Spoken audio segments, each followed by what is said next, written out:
సొంత గడ్డపై ఐసీసీ టీ20 వరల్డ్ కప్ 2026లో టీమిండియా అంచనాలకు తగ్గట్టుగా ఆడుతూ దూసుకెళ్తుంది. ఇప్పటి వరకు ఆడిన 3 మ్యాచ్ల్లో విజయం సాధించిన సూర్యసేన సూపర్ 8 బెర్త్ కన్ఫర్మ్ చేసుకుంది.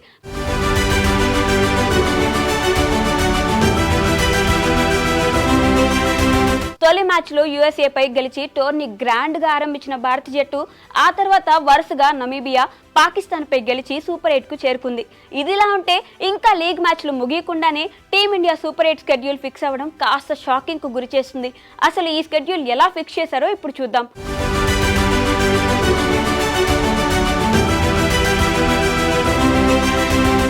వరల్డ్ కప్ ప్రారంభానికి ముందే ఐసీసీ సూపర్ 8 జట్లను అంచనా వేసి ఆయా జట్లకు సీడింగ్స్ ఇచ్చేసింది. గ్రూప్ ఏలో ఇండియా, పాకిస్తాన్, గ్రూప్ బిలో శ్రీలంక, ఆస్ట్రేలియా, గ్రూప్ సిలో వెస్టిండీస్, ఇంగ్లాండ్ జట్లు, గ్రూప్ డిలో సౌత్ ఆఫ్రికా, న్యూజిలాండ్ జట్లు సూపర్ 8కు వెళ్తాయని ఈ జట్లకు సీడింగ్స్ కేటాయించింది. ఇండియా, శ్రీలంక జట్లు సొంత గడ్డపై సూపర్ 8 మ్యాచ్లు ఆడే అవకాశం కల్పించాలని ఐసీసీ ముందుగానే సీడింగ్స్ కన్ఫర్మ్ చేస్తున్నట్లు క్లియర్గా అర్థమవుతుంది.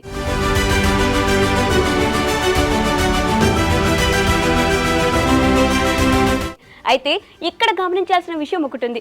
గ్రూప్లో అగ్రస్థానంలో నిలిచిన, రెండో స్థానంలో నిలిచిన సీడింగ్స్లో మార్పు ఉండదు. ఉదాహరణకు గ్రూప్ బిలో ఆస్ట్రేలియా ఇంకా సూపర్ 8కు అర్హత సాధించలేదు. ఒకవేళ ఆస్ట్రేలియా సూపర్ 8కు చేరుకోకుండా నిష్క్రమిస్తే ఆ స్థానంలో సూపర్ 8కు క్వాలిఫై అయిన జట్టుకు ఆసీస్ సీడింగ్ ఇస్తుంది. సీడింగ్స్ ప్రకారం ఇండియా సూపర్ 8 మ్యాచ్లు ఆడే స్కెడ్యూల్ జట్లు తేదీలతో సహా కన్ఫర్మ్ అయింది.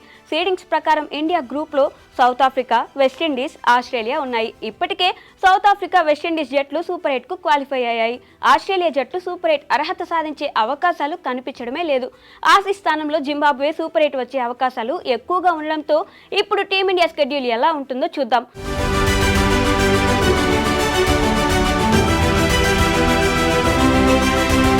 సూపర్ 8లో భాగంగా టీమిండియా తమ తొలి మ్యాచ్లు సౌత్ ఆఫ్రికాపై ఫిబ్రవరి 22న తలపడుతుంది. ఈ మ్యాచ్ అహ్మదాబాద్ వేదికగా నరేంద్ర మోడీ స్టేడియంలో జరుగుతుంది.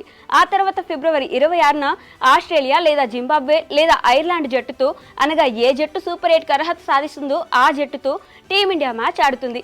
ఈ మ్యాచ్కు చెన్నై ఆతిథ్యం ఇస్తుంది. ఇక చివరి మ్యాచ్ మార్చి 1న వెస్టిండీస్తో జరుగుతుంది. కోల్కతాలోని ఈడెన్ గార్డెన్స్లో ఈ మ్యాచ్కు వేదిక కానుంది.